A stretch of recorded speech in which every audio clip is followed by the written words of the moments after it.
بسم اللہ الرحمن الرحیم الحمد للہ رب العالمین والعاقبۃ للمتقین والصلاة والسلام علی سید الانبیاء والمرسلین سیدنا و مولانا وملجأنا و مأوانا سیدنا محمد وعلی آلہ واصحابہ وعترتہ اجمعین. اما بعد فاعوذ باللہ من الشیطان الرجیم. بسم اللہ الرحمن الرحیم. قال اللہ تبارک و تعالی فی القرآن المجید والفرقان الحمید وقرآنا فرقناہ لتقرأہ للناس علی مکث ونزلناہ تنزیلا. صدق اللہ مولانا العظیم وبلغنا رسولہ النبی الکریم ونحن على ذلك لمن الشاهدين والشاکرین والحمد للہ رب العالمین. تمام احباب محبت سے، ادب سے، شوق سے بارگاہ سرور کونین صلی اللہ علیہ وآلہ وسلم میں درود پاک پڑھیے. الصلاۃ والسلام علیک یا سیدی یا رسول اللہ وعلی آلک واصحابک یا سیدی یا حبیب اللہ. الصلاۃ والسلام علیک یا رحمۃ للعالمین وعلى آلك وأصحابك يا شفيع المذنبين ويا جد الحسن والحسين. بعد از حمد و صلاۃ لائق کے ساتھ عزت و تکریم برادران اسلام، اللہ رب العزت کے فضل و کرم سے ہم سب آج 28 شوال المکرم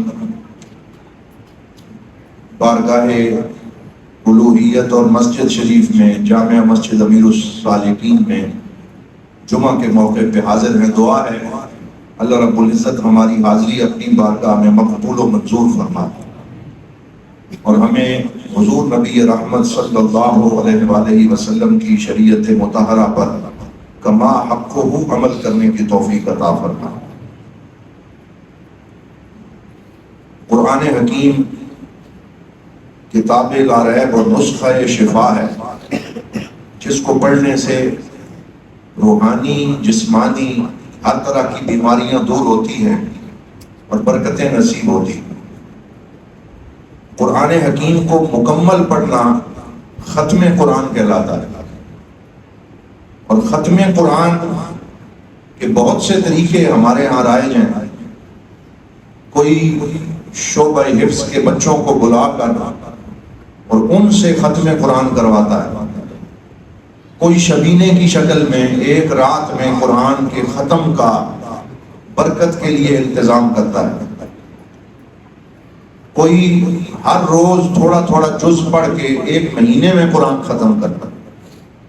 کوئی 20 دنوں میں قرآن ختم کرتا ہے اور اس کی تلاوت مکمل کرتا ہے.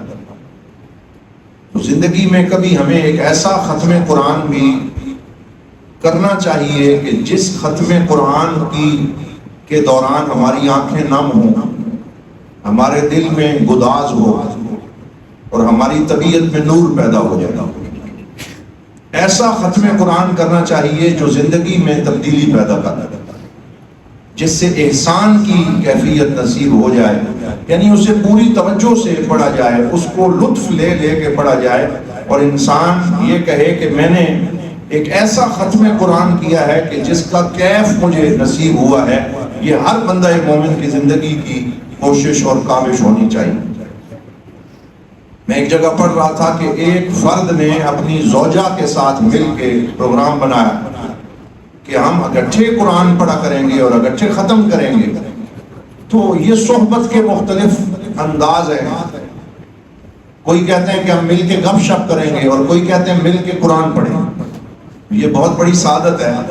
تو پھر اس نے بتایا اور بعد میں میڈیا پہ بھی اس کا وہ جو کلپ ہے وہ چلایا گیا کہ اس نے 92 ختم قرآن اپنی زوجہ کے ساتھ مل کے مکمل کیا اور 92 دفعہ قرآن حکیم کو یوں پڑھتے کہ وہ اپنے انداز میں پڑھتی، یہ اپنے وقت جب اسے ملتا یہ پڑھتا، اور جب آخری پارہ ہوتا تو دونوں مل کے بیٹھ کے اسے پڑھتے اور کہتے یہ ایک قرآن ہم نے اکٹھا ختم کر دیا. تو بہت سے لوگوں کے قرآن حکیم پڑھنے کے جدا جدا انداز ہیں.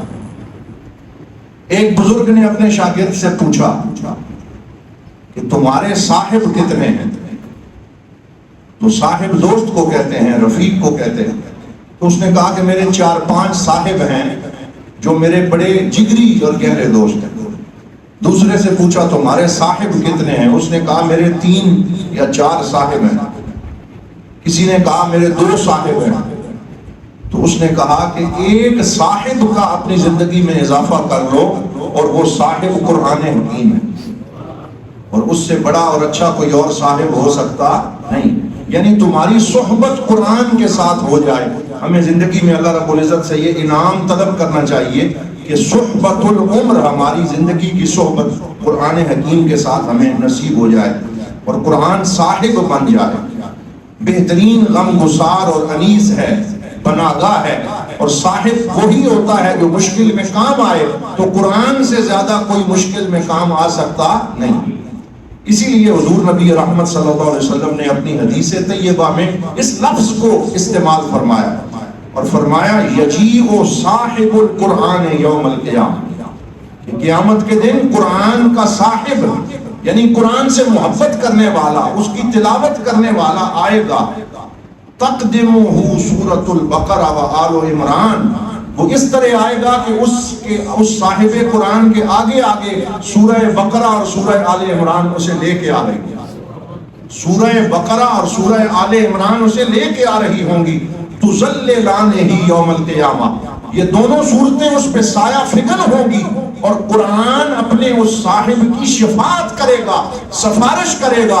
تو حضور صلی اللہ علیہ وسلم نے بھی صاحب قرآن کا لفظ اس معنی میں استعمال کیا کہ آپ صلی اللہ علیہ وسلم خود بھی صاحب قرآن ہیں اور پوری امت کو فرمایا تم بھی صاحب قرآن بن جاؤ. یعنی قرآن سے صحبت پیدا کرنے والے، تعلق اور قرآن پاک سے دوستی لگانے والے صاحب بن جاؤ. تو یہ قرآن حکیم کے ساتھ وہ محبت ہے جس کا درس سرکار دو عالم نے عطا فرمایا. نبی رحمت صلی اللہ علیہ وسلم نے قرآن کے ساتھ اس صحبت کو صاحب قرآن کے نام کے ساتھ ذکر کر دیا. یقال لصاحب القرآن یوم القیامہ، جو قرآن والا صاحب ہے اور قرآن کے ساتھ دوستی رکھنے والا ہے، اس کو قیامت کے دن کہا جائے گا اقرا ورتقِ ورتل، کہ تو قرآن پڑھتا جا اور ٹھہر ٹھہر کے اس کی تلاوت کرتا جا اور بلند ہوتا چلا جا. فَإِنَّ مَنزِلَتَكَ عِنْدَ آخِرِ آیَةٍ تَقْرَؤُهَا، تو جہاں تیری آخری آیت ختم ہوگی وہی جنت کے اندر تیرا مقام اور تیری منزل ہوگی. کیف تکون صحبہ فی القرآن، کہ قرآن سے یہ صحبت کیسے نصیب ہو کہ کبھی قرآن کی آیت ہمیں کوئی نیا معنی عطا کرتی، کبھی قرآن ہمارا بازو پکڑ کے ہماری اصلاح فرماتا ہے، کبھی قرآن ہمارے دکھوں کا مداوا فرماتا ہے، کبھی قرآن تنہائی میں غم گساری فرماتا ہے. تو یہ ساری وہ صورتیں ہیں جس میں قرآن حکیم اپنے پڑھنے والے کے ساتھ اس کی صحبت کا فیض عطا فرماتا ہے. اس لیے حضور نبی رحمت صلی اللہ علیہ وسلم نے ترتیل قرآن کا حکم دیا اور وَرَتِّلِ الْقُرْآنَ تَرْتِيلًا، اور ترتیل کہتے ہیں ٹھہر ٹھہر کے اور آرام آرام سے سمجھ سمجھ کے قرآن حکیم کو پڑھا جائے. اور ایک آیت میں اللہ رب العزت نے ارشاد فرمایا وَقُرْآنًا فَرَقْنَاهُ، کہ ہم نے اس قرآن کو تھوڑے تھوڑے حصوں میں کر کے 23 سال میں نازل کیا ہے. وَقُرْآنًا فَرَقْنَاهُ لِتَقْرَأَهُ عَلَى النَّاسِ عَلَى مُقْسٍ، تاکہ آپ لوگوں کو یہ قرآن ٹھہر ٹھہر کے پڑھ کے سنائیں. وَنَزَّلْنَاهُ تَنزِيلًا، اور ہم نے اس کو تھوڑا تھوڑا کر کے نازل فرمایا ہے تاکہ قرآن حکیم کے ہر آیت کے شان نزول پہ بھی توجہ رہے اور ہم سوچ سمجھ کے قرآن حکیم کا یہ فیض حاصل کرتے رہیں. تو ہم میں سے ہر شخص کو یہ سوچنا چاہیے کہ کیا قرآن کی یہ صحبت ہمیں نصیب ہے یا نہیں نصیب، اور اگر نہیں نصیب تو ہم یہ کوشش کریں کہ ہمیں یہ دولت نصیب ہو جائے اور قرآن حکیم کے ساتھ یہ کیف اور لذت نصیب ہو جائے. میں ایک عرب شیخ ہیں، ان کی کتاب پڑھ رہا تھا، انہوں نے قرآن حکیم کے حوالے سے ہر بندے کا جو تعلق ہے اس میں 6 سوال قائم کیے. فرمایا کہ ہر بندہ اپنے حوالے سے ان 6 سوالوں کا جواب دے. پہلا سوال یہ لکھا هل تشعر وانت تقرأ القرآن ان اللہ یکلمک، کہ کیا جب تو قرآن پڑھتا ہے تو تجھے کبھی یہ شعور نصیب ہوا ہے کہ اللہ تعالیٰ تجھ سے گفتگو فرما رہا ہے؟ تو ہم میں سے ہر بندہ سوچے کہ کیا قرآن پڑھتے ہوئے مجھے کبھی یہ شعور، یہ احساس نصیب ہوا؟ نہیں ہوا تو ہم یہ شعور پیدا کرنے کی کوشش کریں ان اللہ یکلمک، کہ اللہ تعالیٰ تجھ سے ہم کلام ہے۔ دوسرا سوال لکھا، جب تو دکھ میں مبتلا ہو اور تیری زندگی میں کوئی غم آئے تو کیا تیرے دل میں یہ خیال پیدا ہوا کہ جلدی سے قرآن اٹھا کے پڑھوں تاکہ میرا یہ دکھ دور ہو جائے؟ یعنی غلط، جلدی دکھ میں اور غم میں فوراً تیرے دل میں قرآن کا خیال پیدا ہو اور تو قرآن کی طرف جلدی کرے اور اسے کھولے تاکہ تیرا غم دور ہو جائے، تو کتنی دفعہ تیری زندگی میں یہ وقت نصیب ہوا؟ پھر تیسرا سوال لکھا، حل القرآن یحرک دموعک ولو علی فترات، کہ کیا قرآن حکیم پڑھتے ہوئے تیری آنکھوں سے آنسو بہتے ہیں؟ کتنی دفعہ بہے؟ کتنی دفعہ یہ شعور تجھے نصیب ہوا کہ قرآن پڑھتے ہوئے آنکھیں بہ پڑیں اور آنسو جاری ہو جائیں اور دل میں گداز پیدا ہو جائے اور طبیعت کے اوپر ایک سرشاری کی کیفیت حاصل ہو جائے؟ تو کیا زندگی میں کوئی لمحہ ایسا آیا یا نہیں آیا؟ اس پہ سوچا جائے۔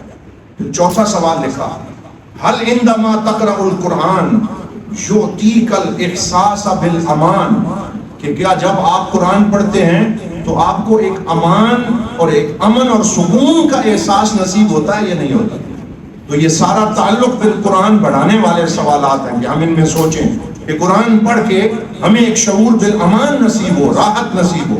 پھر پانچواں سوال لکھا، حل احیانا تستوقفک آیا، کہ کبھی ایسا ہوا کہ کوئی آیت پڑھتے ہوئے وہ آیت آپ کو روک دے اور آپ تھوڑی دیر اس میں غور و فکر کرتے رہیں، یا 4 آیتیں پڑھ کے آگے جائیں اور پھر وہ آیت آپ کو واپس کھینچ لے اور کہے کہ مجھے دوبارہ پڑھو، کہ میرے اندر کیا معنی ہے؟ تو زندگی میں کتنی دفعہ ایسے ہوا کہ قرآن پڑھتے ہوئے کوئی آیت آپ کی توجہ یوں مبذول کرے کہ آپ بار بار اس آیت کو پڑھ کے اس کا لطف اٹھاتے رہیں۔ اور چھٹا سوال لکھا، حل آیت القرآن غیرت حیاتک الی طریق جدید و فکرت جدیدہ، کیا قرآن کی کسی آیت نے آپ کی زندگی میں کوئی تبدیلی پیدا کی ہو کہ آپ کا نقطہ نظر بدل جائے، آپ کی رائے بدل جائے اور آپ کی زندگی کا طریقہ جو ہے وہ بدل جائے؟ تو یہ 6 سوال قائم کر کے انہوں نے قرآن حکیم سے اپنے تعلق کو چیک کرنے کا اہتمام کیا کہ ہم میں سے ہر بندے کو یہ سوچنا چاہیے کہ کیا قرآن حکیم سے میرا کوئی ایسا مضبوط تعلق قائم ہوا ہے جس نے مجھے رلا دیا، جس نے مجھے دکھ میں مبتلا کیا، یا دکھ میں میرے دکھ کا مداوع کیا، یا بار بار مجھے وہ آیت سوچنے پہ مجبور کیا؟ یہ وہ تعلق ہے کہ جب کسی کو نصیب ہوتا ہے تو اسے صاحب القرآن کہا جاتا ہے، کہ وہ صاحب القرآن کے درجے پہ پہنچ گیا ہے کہ قرآن سے اس کو ایک دوستی نصیب ہو گئی۔ پھر ایک اور بات انہوں نے لکھی کہ قرآن حکیم آپ کے دل میں ان 5 نعمتوں میں سے کوئی نعمت پیدا کر دے، کیونکہ جب قرآن حکیم نے اپنا تعارف کروایا تو اللہ رب العزت نے 5 باتیں قرآن کے حوالے سے لکھی ہیں کہ قرآن یوں بھی ہے، یوں بھی ہے، یوں بھی ہے۔ تو وہ 5 باتیں کون سی ہے؟ کبھی فرمایا قرآن نور ہے، قرآن شفا ہے، قرآن رحمت ہے، قرآن ہدایت ہے اور قرآن روح ہے۔ یہ 5 تعارف اللہ رب العزت نے قرآن حکیم کے کروائے کہ یہ نور بھی ہے، یہ رحمت بھی ہے، یہ ہدایت بھی ہے، یہ شفا بھی ہے اور ایک نئی روح پھونکنے والی کتاب ہے۔ تو ہمیں یہ محسوس کرنا چاہیے جب ہم قرآن پڑھیں کہ یہ 5 نعمتیں ہمیں نصیب ہو رہی ہیں، ہماری زندگی میں نور پیدا ہو رہا ہے، ہمیں گمراہی میں ہدایت نصیب ہو رہی ہے، ہمارے اوپر اللہ کی رحمت نازل ہو رہی ہے، ہمارے دکھوں میں ہمیں شفا مل رہی ہے اور ہماری زندگی میں ایک نئی روح جو ہے وہ پھونکی جا رہی ہے۔ تو یہ شعوری کوشش کریں کہ یہ 5 نعمتیں جو ہیں ان کا احساس نصیب ہو جائے۔ اور پھر انہوں نے ایک بڑا خوبصورت قصہ لکھا، وہ کہتے ہیں کہ ایک شاگرد اپنے کسی بزرگ اور مرشد کے پاس حاضر ہوا اور انہیں یہ سوال کیا کہ جناب جب میں قرآن پڑھتا ہوں تو کئی صورتیں پڑھ جاتا ہوں لیکن مجھے یہ احساس ہوتا ہے کہ میں اندر سے خالی ہوں اور مجھے کچھ حاصل نہیں ہوا، کچھ سمجھ نہیں آئی۔ اور ہمارے ساتھ بھی کئی دفعہ ایسے ہوتا ہے کہ ہم پڑھ پڑھ کے گزر جاتے ہیں اور پھر بھی ہمیں وہ شعور حاصل نہیں ہوتا کہ معنی سمجھ آیا ہو۔ تو وہ اپنے ان بزرگوں سے کہنے لگا کہ جناب میں قرآن تو بہت پڑھتا ہوں لیکن خالی پن مجھے محسوس ہوتا ہے کہ میں نے کچھ حاصل نہیں کیا۔ تو ان بزرگوں نے اسے بات سمجھانے کے لیے اس کو ایک بالٹی دی اور اس بالٹی کے پیندے میں کچھ گند لگا ہوا تھا. کہا جاؤ سمندر یا دریا کے پانی سے اسے بھر کے لے آ. جب وہ گیا اور اپنے ان بزرگوں کے حکم کے مطابق اس میں پانی بھرنے لگا اور بار بار اس میں پانی بھرا، تو وہ جب آ رہا تھا اور ان کے پاس پہنچا تو انہوں نے کہا کہ اس میں پانی کہاں ہے. تو جب دیکھا تو اس کے پیندے میں سوراخ تھے، راستے میں سارا پانی نکل چکا تھا. وہ پانی سارا نکل گیا. کہا یہ پانی کدھر ہے؟ تو وہ کہنے لگا کہ مجھے پتہ ہی نہیں چلا، اس کے پیندے میں سوراخ تھے، پانی تو راستے میں بہہ گیا. انہوں نے کہا لیکن دیکھو تو صحیح اب نیچے سے صاف ہوا کہ نہیں ہوا. تو اس نے دیکھا کہ وہ جو غلاظت اور گند اس میں تھا وہ اب باقی نہیں ہے اور اس کا پیندہ بالکل صاف ہو چکا ہے. تو انہوں نے بات سمجھانے کے لیے یہ مثال دی اور فرمایا جب تم قرآن پڑھتے ہو تو اگرچہ تمہارے دل میں چھید ہو چکے ہیں اور دنیا کی محبت کی وجہ سے قرآن وہاں پہ استقرار نہیں کرتا، لیکن جب قرآن تیرے دل سے گزرتا ہے تو وہ سارے گند اور غلاظت کو دھو ڈالتا ہے اور وہ اس کو صاف کر دیتا ہے. اس لیے یہ نہ کہو کہ خالی پن ہے اور یہ نہ کہو کہ مجھے کچھ مل نہیں رہا. تم قرآن پڑھتے جاؤ، قرآن کا نور تیرے اندر سے گزرتا جائے گا، تیرے دل کو پاک اور صاف کرتا چلا جائے گا اور اس میں سے ہر طرح کی غلاظت اور نجاست جو ہے وہ پاک ہوتی چلی جائے گی. حضور نبی رحمت صلی اللہ علیہ وآلہ وسلم آپ کے بارے میں سیدہ عائشہ صدیقہ رضی اللہ تعالیٰ عنہ فرماتی، جب پوچھا جاتا تو آپ فرماتی کان قرآن یمشی علی الارض، کہ تم میرے پاک نبی صلی اللہ علیہ وآلہ وسلم کے بارے میں پوچھتے ہو تو ان کا تعارف یہ ہے کہ وہ زمین پہ چلتا پھرتا قرآن تھا. وہ زمین پہ چلتا پھرتا قرآن تھے. یعنی سرکار دو عالم صلی اللہ علیہ وسلم نے قرآن کے ہر مفہوم پہ اتنا عمل کیا تھا کہ آپ چلتے پھرتے قرآن کی ایک تصویر جو ہے وہ نظر آتے تھے. تو یہ بھی فرمایا قرآن حکیم نے کہ اس کی زندگی سے فیض حاصل کیا جائے اور قرآن حکیم کے کسی نقطے کے اوپر یوں عمل کیا جائے کہ وہ ہماری زندگی کا حصہ بن جائے. اللہ رب العزت نے قرآن پاک کی سورہ فرقان میں حجر قرآن کے مفہوم کو ذکر فرمایا. حجر قرآن کا معنی کیا ہے کہ کہیں قرآن کو ترک کرنے والوں میں نہ بن جانا.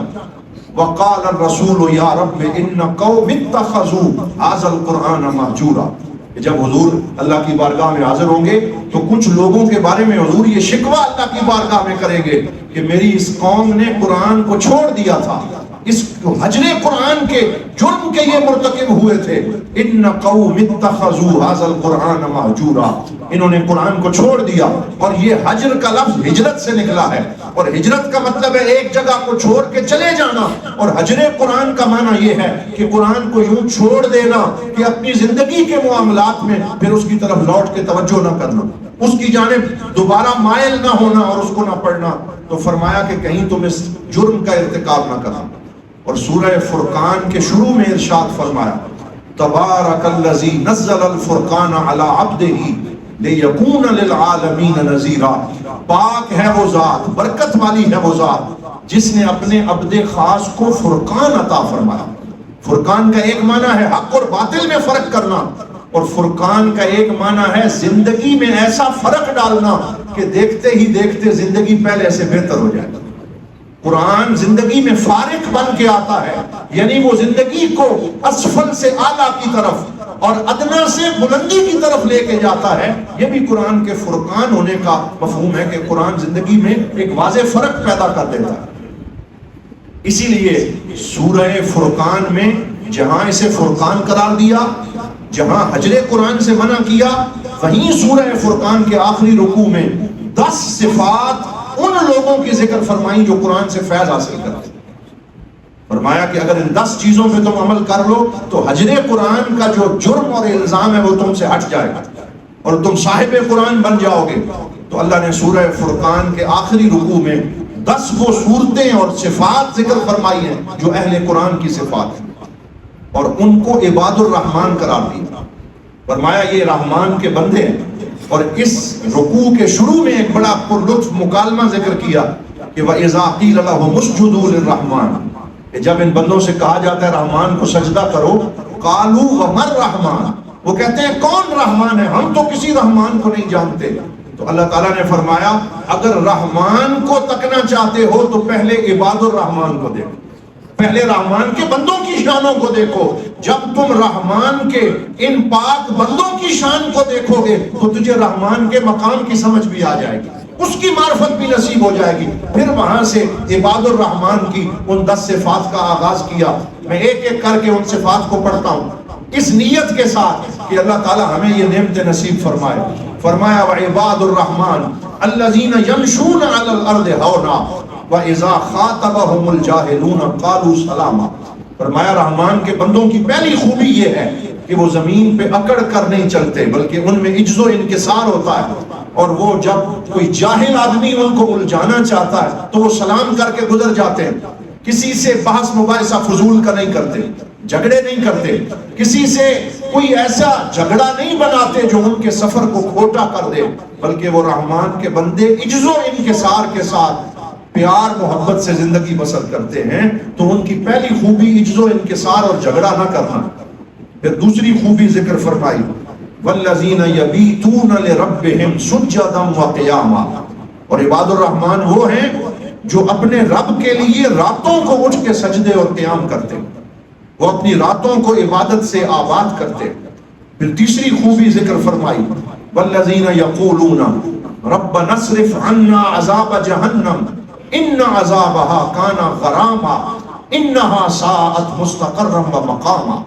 فرمایا وہ یوں عرض کرتے ہیں راتوں کی تاریکی میں اپنے رب کی بارگاہ میں، اے اللہ جہنم کے عذاب کو ہم سے پھیر دے، بے شک یہ عذاب بڑا دردناک ہے اور ہم یہ سکت نہیں رکھتے کہ ہم نعوذ باللہ اس جانب جائیں، اس لیے یا اللہ اس سے ہمیں پھیر کے ہمیں جنت کی نعمتیں مار جو ہیں وہ نصیب فرما.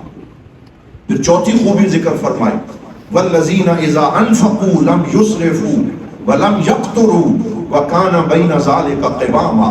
فرمایا جب وہ خرچ کرتے تو اس میں افراط و تفریط نہیں کرتے، فضول خرچی نہیں کرتے، تدبیر سے کام لیتے ہیں اور ان کے زندگی گزارنے کے اندر یہ تدبیر شامل ہوتی. پھر پانچویں چھٹی اور ساتویں خوبی کو ایک ہی آیت میں جمع فرما دیا والذین لا یدعون مع اللہ الہا آخر. وہ اللہ کے ساتھ کسی اور کو نعوذ باللہ شریک نہیں کرتے. ولا یقتلون النفس التي حرم اللہ الا بالحق. قتل نفس کا ارتکاب نہیں کرتے، کسی کو دکھ نہیں دیتے، کسی پہ حملہ نہیں کرتے. ولا یزنون. اور ان فحاشیوں ریانی اور زنا کے کاموں سے وہ بہت دور رہتے ہیں. وَمَن يَفْعَلْ ذَلِكَ يَلْقَ أَثَامًا. اور جو اس کا ارتکاب کرتا ہے وہ بہت بڑا گناہ جو ہے اس کا ارتکاب کرتا ہے. يُضَاعَفْ لَهُ الْعَذَابُ يَوْمَ الْقِيَامَةِ وَيَخْلُدْ فِيهِ مُهَانًا. یہاں اس کا عذاب اور وزر ذکر فرمایا. پھر 9ویں اور 10ویں خوبی کا ذکر فرمایا وَالَّذِينَ لَا يَشْهَدُونَ الزُّورَ. وہ جھوٹی گواہی نہیں دیتے. وَإِذَا مَرُّوا بِاللَّغْوِ مَرُّوا كِرَامًا. اور جب کوئی لغو کام ہوتا ہوا دیکھتے ہیں تو چوک چوراہے میں بیٹھ کے اپنا وقت ضائع نہیں کرتے، ٹھٹھا اور مذاق نہیں کرتے، بلکہ عزت سے ایسی جگہ سے گزر کر اپنے وقت کو مفید بناتے ہیں اور مفید کاموں میں اپنی زندگی کو صرف کرتے ہیں. والذین اذا ذکروا بآیات ربہم لم یخروا علیہا صما وعمیانا. فرمایا جب انہیں اللہ کی آیتیں یاد کروائی جاتی ہیں تو بغیر سوچے سمجھے سجدے میں نہیں گرتے بلکہ ان آیات میں غور و فکر کرتے ہیں، اپنی عقل کا استعمال کرتے ہیں اور تدبر قرآن کی شان والے ہیں. اور آخری آیت میں پھر اس خوبصورت دعا کو ذکر کیا جو ہمارے پاک نبی کہہ دیجئے صلی اللہ علیہ وآلہ وسلم کی دعا ہے والذین یقولون ربنا هب لنا من ازواجنا وذریاتنا قرۃ اعین واجعلنا للمتقین اماما. اور وہ یوں عرض کرتے ہیں یا اللہ ہمیں ہماری ازواج اور ہماری ذریت اور اولاد کو ہماری آنکھوں کی ٹھنڈک بنا دے اور ہمیں متقین اور پرہیزگار لوگوں کا امام بنا دے. تو اللہ تعالی محترم یہ سورہ فرقان وہ خوبصورت سورت ہے جس میں جہاں قرآن کو فارق حق و باطل بنا کے ذکر کیا گیا وہیں پر حجر قرآن سے منع کیا اور یہ 10 صفات اپنے اندر پیدا کرنے کی ترغیب دلائی ہے. ہم دعا کرتے ہیں اللہ رب العزت ہمیں قرآن حکیم سے مضبوط تعلق پیدا کرنے کی توفیق عطا فرمائے اور قرآن کو ذوق لے کے پڑھنے کی توفیق عطا فرمائے تاکہ وہ خوش نصیب جنہیں صاحب القرآن کا لقب دیا گیا ہے، ہم بھی ان خوش نصیبوں میں شامل ہو جائیں۔ وآخر دعوانا الحمدللہ رب العالمین۔